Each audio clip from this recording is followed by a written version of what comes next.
Alrighty guys, welcome back to 1822 MC Adventures and More. This is my channel. My name is Pete, and I got something really special for you today. So special I even got notes. Alright, so I'm going to be double talking on this video because I'm going to be doing an intro, then I'm going to be doing the actual video, and then I'll probably close it out. So bear with me guys.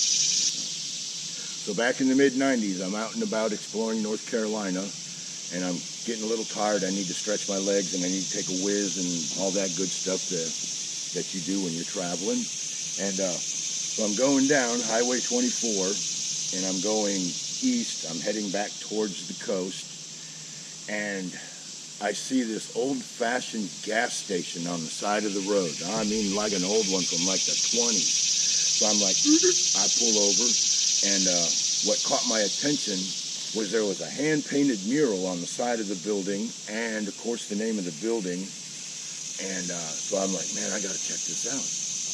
And so I pull in and I get out and I'm walking around, and there's this old outhouse there. I'm like, holy crap, you don't see those all the time. And then there was an out storage building of some sort made of brick.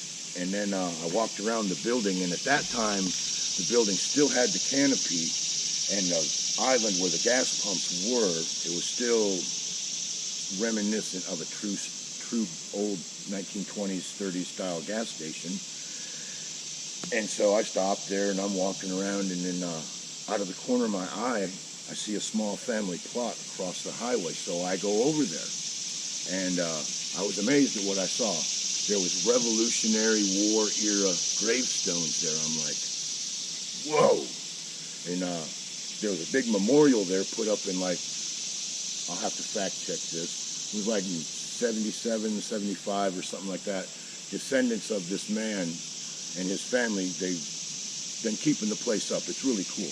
Oh yeah, okay. So this, what caught my attention was the actual family marker, and it was attributed to Dr. George W. Glasscock. And this man, who was the son of Captain William Glasscock and Esther Ball. Esther Ball is the maternal aunt of George Washington, which would make Dr. Glasscock George Washington's cousin, okay? And this man, he was a surgeon for the Continental Army, and he fought in the Battle of Gulliford Courthouse, which was like March 15th, 1781, in which is now Greensboro. So Google that if you want to. This would be the Battle of Gulliford Courthouse. Very critical point in the Revolutionary War. Anyway, so this guy, Dr. Glasscock, he was one of 12 brothers and sisters. Yeah, he came from a very big family. And let's see, where are we at here? All right, so this man, I guess his family was from Virginia. He was born in Virginia. They came to North Carolina. His family tree goes back to England. The rabbit hole is very long on this guy, so I only went a little ways down. You guys, if you're interested, you'll have to go the rest of the way down the rabbit hole. But like I said, he was one of 12 in his family, and then he himself, when he got married, he had 4 kids, 2 boys and 2 girls. So after this man did his Revolutionary War thing, he came back to his home, and then this is where it gets really interesting and it gets a little dark. It's kind of hard to follow. I didn't really want to commit to a bunch of websites and give them all my information just for one little story. I hope you understand that. But the information I did find out was, I guess after he came back, there was a man by the name of Captain Philip Alston, who was the Gulliford County clerk at that time. And I don't know why he was relieved of duty, but they relieved him of his clerk of court duties, and he was replaced with Dr. Glasscock. And then shortly after that, word on the street, this was never proven, it's just part of the local history, Colonel Alston was pissed about losing his job, right? So then he told his #1 slave, and I'm not going to use the term that they used back then, but I'm assuming the man lived in the house. You guys fill in the blanks. But he took his #1 slave, whose name was Dave, and he ordered him to kill Dr. Glasscock. So he went out and he gunned down the doctor right in the street, blam. And but no one could prove this, right? And of course, the colonel was having a party at the time this happened. All right, so they could never really prove it because, of course, they didn't have video cameras back then. But it was one of those deals where everybody knew what happened, but they couldn't prove it. And so then, I guess sometime after he was murdered, and of course, now let me make a side note here. He was only 44 when he was murdered. So at age 44, he was a Revolutionary War hero and a surgeon, and now the county clerk of court. And so he gets gunned down, and then I guess sometime afterwards, I wasn't really clear, they said that the slave named Dave killed Colonel Alston. And the only thing I can think of is he did in fact kill the doctor, and so now he had dirt on the colonel, and he probably played his hand a little too hard, so he ended up dead. So I don't know, it's pretty crazy. But anyways, so I walk across the street and I see this graveyard, and I'm walking all around looking at the stones, and I'm amazed at the dates on them. So with that being said, let me roll the footage. I hope you guys enjoy it. It was really pretty cool, if you ask me. It's just one of those things, you know, you stop alongside of the road to stretch, you take a look around, and it's like, holy crap. So that's another reason I like to travel the back roads. I mean, that day I had no choice. I was searching for someone. But now, these days, I prefer to go the back roads because that's where all the history is. There's no history on Interstate 40. But you go down all these side roads and roads that used to be main roads and arteries of North Carolina. There's those little placards everywhere. There's all kinds of history down here. So just one more reason to take the slow road and stop and smell the roses once in a while. So let's roll the tape. Alrighty guys, now there's something you just don't see every day. An outhouse. And out of respect, I ain't gonna open it up. But yeah, what do you think about that, guys? An old school outhouse. Some kind of an out storage building. The reason I stopped here, guys, is many years ago, I stopped here to stretch my legs, and there was this building here, and it had some hand-painted stuff on it. Now somebody has repainted this, but it's still the same basic design it was. I thought that was pretty cool. But the real reason I wanted to stop here is when I was stretching my legs, I looked across the road and I seen some old grave markers. So let's go across there real quick. It's been so long I don't remember the family name, but I remember I went home and I looked it up, and this was someone that was pretty prominent in the area. Dr. George W. Glasscock, that's what it was. Here you go right there.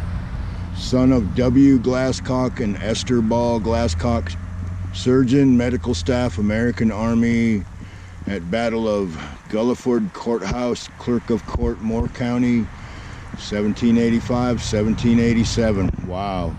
And this monument here was erected by the descendants of the doctor in 1935.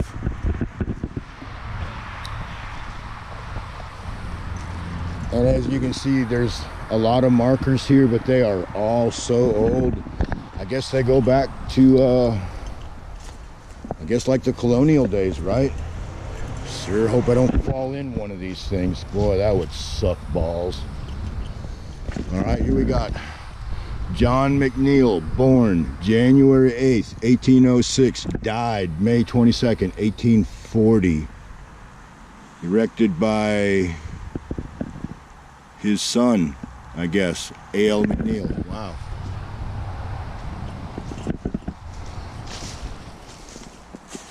Yeah, some of this ground looks a little sunken. I'm a little nervous about walking on it.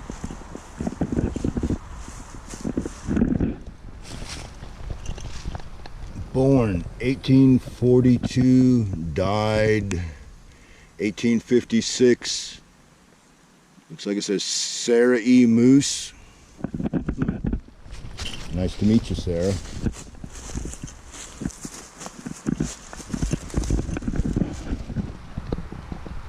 In memory of Andrew Moose. He was born on the 12th of 1829 and died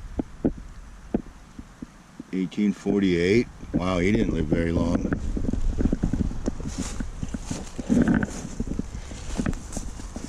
Yeah, there's some seriously old markers here, guys. Wow.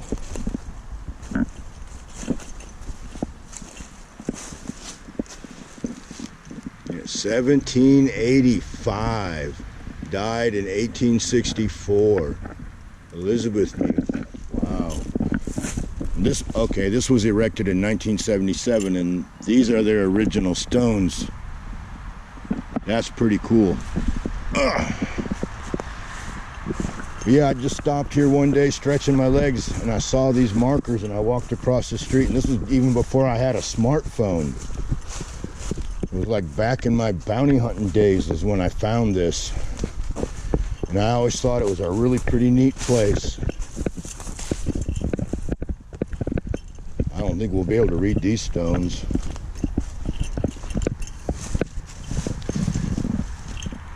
I really don't want to disrespect anything out here, so I'm not going to rub on these things. I can't even read it. It's old, that's for sure.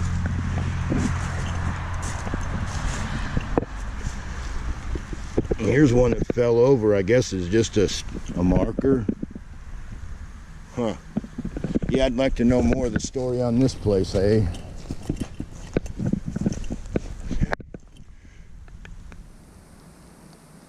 Memory of Mr. Patty something or other. I don't know. It's kind of, people wrote a lot different a couple hundred years ago, that's for sure.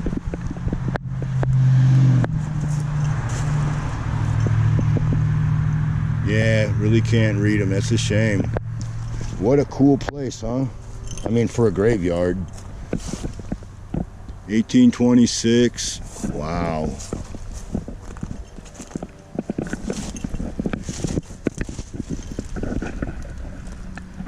$18.20.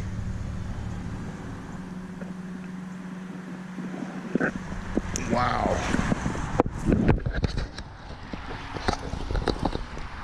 So how's that for some history, folks? Time to get back on the bike and keep cruising. So, if I piqued your interest in this story, guys, Dr. George W. Glasscock. Find the rabbit hole, dive in head first, and see what you come up with. There's a lot of information on this guy and his story, but most of the websites want you to give them your life story and history before they allow you that information. So I didn't feel like doing that, but I know there's a lot more to the story than what I'm telling you. With that being said, you know the drill. Follow me. I know a shortcut.